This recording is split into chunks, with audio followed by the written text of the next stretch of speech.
수요 성경 공부 시간은 성경 인물들을 함께 연구하고 있습니다. 오늘은 여호수아입니다. 여호수아는 모압 땅에서 죽은 모세를 이어 이스라엘의 지도자로 세워졌습니다. 이스라엘의 가장 위대한 지도자 모세의 뒤를 이어 민족의 두 번째 지도자가 된다는 것, 참으로 영광스럽기도 하지만 두렵고 부담스러운 자리이기도 했습니다. 여호수아는 200만 명이 넘는 이스라엘 백성을 이끌고 가나안 땅에 들어가 그 땅을 정복해야 하는 막중한 책임을 지게 되었습니다. 여호수아는 이 막중한 책임을 훌륭하게 수행했습니다. 또한 지도자로서 갖추어야 할 덕목을 겸손히 쌓아 모세의 뒤를 잇는 차세대 리더로 자리매김하였습니다. 오늘의 말씀 민수기 11장 24절에서 30절 말씀입니다. 함께 읽겠습니다. 모세가 나가서 여호와의 말씀을 백성에게 알리고 백성의 장로 70인을 모아 장막에 둘러 세우매 여호와께서 구름 가운데 강림하사 모세에게 말씀하시고 그에게 임한 영을 70 장로에게도 임하게 하시니 영이 임하신 때에 그들이 예언을 하다가 다시는 하지 아니하였더라. 그 기명된 자 중 엘닷이라 하는 자와 메닷이라 하는 자 두 사람이 진영에 머물고 장막에 나아가지 아니하였으나 그들에게도 영이 임하였으므로 진영에서 예언한지라. 한 소년이 달려와서 모세에게 전하여 이르되 엘닷과 메닷이 진중에서 예언하나이다 하매 택한 자 중 한 사람 곧 모세를 섬기는 눈의 아들 여호수아가 말하여 이르되 내 주 모세여 그들을 말리소서. 모세가 그에게 이르되 내가 나를 두고 시기하느냐. 여호와께서 그의 영을 그의 모든 백성에게 주사 다 선지자가 되게 하시기를 원하노라. 모세와 이스라엘 장로들이 진중으로 돌아왔더라. 아멘. 오늘 본문의 이야기는 민수기의 이야기입니다. 민수기는 하나님의 백성들이 광야에서 표류하지 말고 너희는 행군해야 한다 이야기합니다. 표류하는 인생은 목적지가 없어서 환경이나 삶의 여건이 참 중요합니다. 흘러가는 대로 휩쓸려가는 것이 표류입니다. 반면에 행군은 목적지가 분명히 있습니다. 이스라엘 백성들은 애굽에서 나와서 하나님의 음성을 듣고 가나안 땅이라는 분명한 목표를 향해 행군했습니다. 그래서 민수기에서는 백성들이 하나님의 뜻을 따라 성막 위에 구름이 떠오르면 짐을 챙겨서 구름 따라 이동했습니다. 당시 200만 명 정도 되었을 이 거대 민족의 이동을 지휘한다는 것은 결코 쉬운 일이 아니었을 것입니다. 그래서 하나님께서는 나팔 2개를 만들어서 나팔 소리에 맞춰서 백성들이 일사불란하게 움직일 수 있도록 하셨습니다. 하나님의 사인에 따라 그 자리에 멈춰 서기도 하고 하던 일을 멈추고 일어나서 다시 출발하기도 했습니다. 우리의 인생 역시 세상이 흘러가는 대로 휩쓸려 목적 잃은 표류하는 인생이 아니라 하나님의 인도하심에 따라 분명한 목표를 가지고 행군하는 인생이 되기를 소망합니다. 그런데 행군하는 이스라엘 백성들에게 문제가 생겼습니다. 불평과 불만의 세력들이 일어난 것입니다. 아무것도 없는 광야에서 영문 모른 채 대기해야만 하거나 갑작스럽게 움직여야만 하는 상황들이 일부 사람들로 하여금 불평이 나오게 한 것일까요? 자유인이 된 백성들이 노예 시절을 그리워하는 겁니다. 마치 감옥에 있을 때에는 공짜로 밥을 제공해 줬는데 이제는 내가 밥을 차려 먹어야 하니 마음에 안 든다는 이야기를 하고 있습니다. 포로된 자에게 자유를 주신 하나님께 왜 우리를 풀어주었냐고 따지고 있는 것이죠. 먹을 게 만나밖에 없다고 불평을 합니다. 하나님은 광야를 떠도는 이스라엘 백성에게 만나를 내려주시어 그들을 배불리 먹이셨습니다. 덕분에 노동을 하지 않고도 백성들은 굶주리는 일이 없었습니다. 처음에는 분명 감사한 마음으로 받았던 백성들이 이제는 감사하는 것이 아니라 도리어 불평을 늘어놓고 있는 상황이 벌어진 것입니다. 도대체 만나밖에 먹을 게 없다고, 고기가 먹고 싶다고 이야기합니다.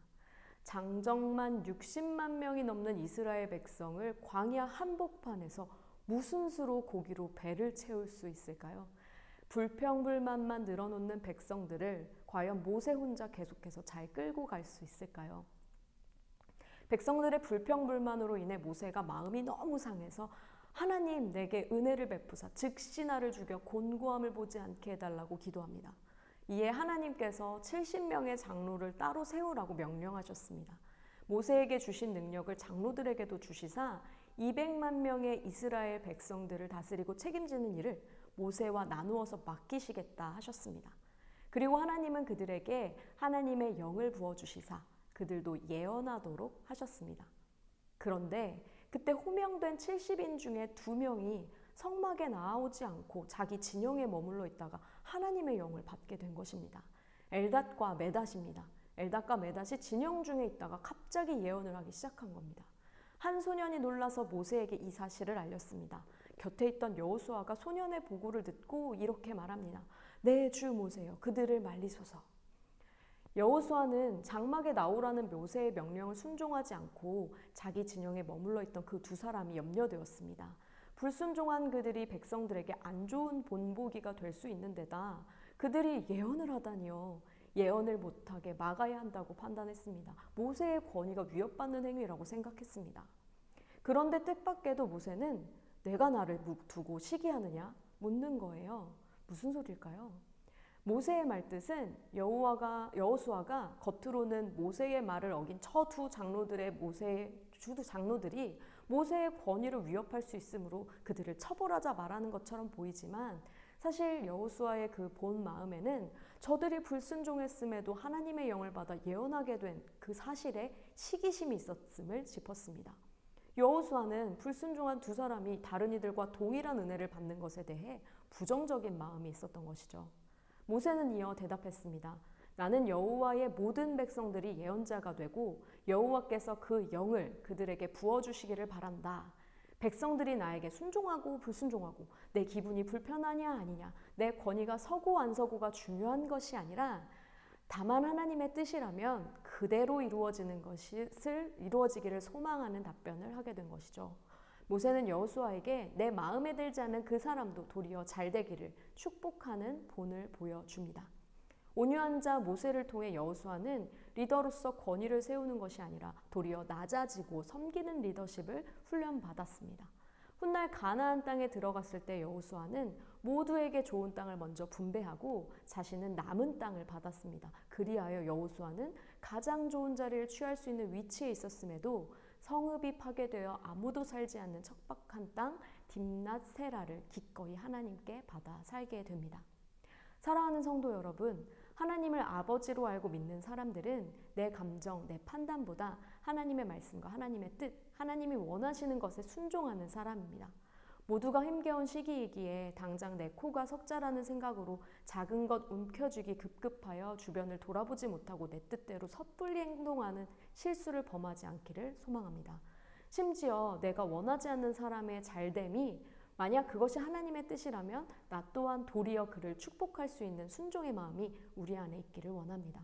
우리가 그렇게 다른 이들을 도리어 축복할 수 있는 이유는 우리의 인생이 세상 풍파에 휩쓸려 다니는 표류하는 인생이 아니라 하나님의 보호하심, 하나님의 인도하심을 누리며 말씀 따라 행군하는 인생, 가나안 땅에 들어갈 인생이기 때문입니다. 말씀을 생각하며 함께 기도하겠습니다. 부족한 자에게 은혜 주시며 넘어짐에도 다시 일어서게 하시는 하나님, 훌륭한 지도자 여호수아도 시기심으로 하나님의 뜻이 아닌 자기의 생각과 의가 먼저 되는 시절도 있었습니다. 우리의 현재도 그러합니다. 오늘도 내 감정, 내 생각을 하나님보다 앞세워 수없이 넘어졌습니다. 하지만 결국 먼저 섬기는 자로 성화된 여호수아처럼 우리도 성화되는 인생이 되기를 소망합니다. 세상 풍파에 따라 휩쓸리는 표류된 인생이 아니라 하나님께 순종하며 가나안 땅을 향해 행군하는 도리어 다른 사람을 축복하는 담대한 인생 되게 하여 주시옵소서. 예수님의 이름으로 기도합니다. 아멘. 오늘 소개할 세기의 기도는 콜룸바누스의 기도입니다. 아일랜드 태생의 콜룸바누스는 배를 타고 갈리아로 가서 수도원을 세우고요. 또 후에 이탈리아 보비오로 가서 수도원을 세우며 교육의 센터를 세우게 되었습니다. 그의 기도는 가장 오래된 개인 기도서 중에 하나인데요. 일부를 소개하며 모임을 마치겠습니다. 한 주도 승리하세요. 주님, 어둠에 묻혀있는 저에게 등불이 되어주소서. 제 영혼을 어루만지시고 그 안에 불을 붙이시어 그것으로 하여금 밝게 피어올라 제 인생을 비추게 하소서. 제 몸을 당신 성전으로 삼으시고 당신의 영원한 불꽃이 제 심장 제단에서 타오르게 하소서. 나아가 제 속의 빛이 밖으로 형제들에게 비추어 저들의 무지와 죄의 어둠까지 몰아내게 하소서. 그래서 우리 함께 세상의 빛 되어 당신 복음의 밝은 아름다움을 온 누리에 증명하게 하소서. 지극한 사랑의 주님, 당신 자신을 우리에게 계시하시어 우리로 하여금 당신을 알게 하시고 당신을 알므로써 당신을 갈망하게 하시고 당신을 갈망함으로써 당신을 사랑하게 하시고 당신을 사랑함으로써 당신만을 생각하며 살게 하소서. 주 예수 그리스도의 이름으로 기도합니다. 아멘.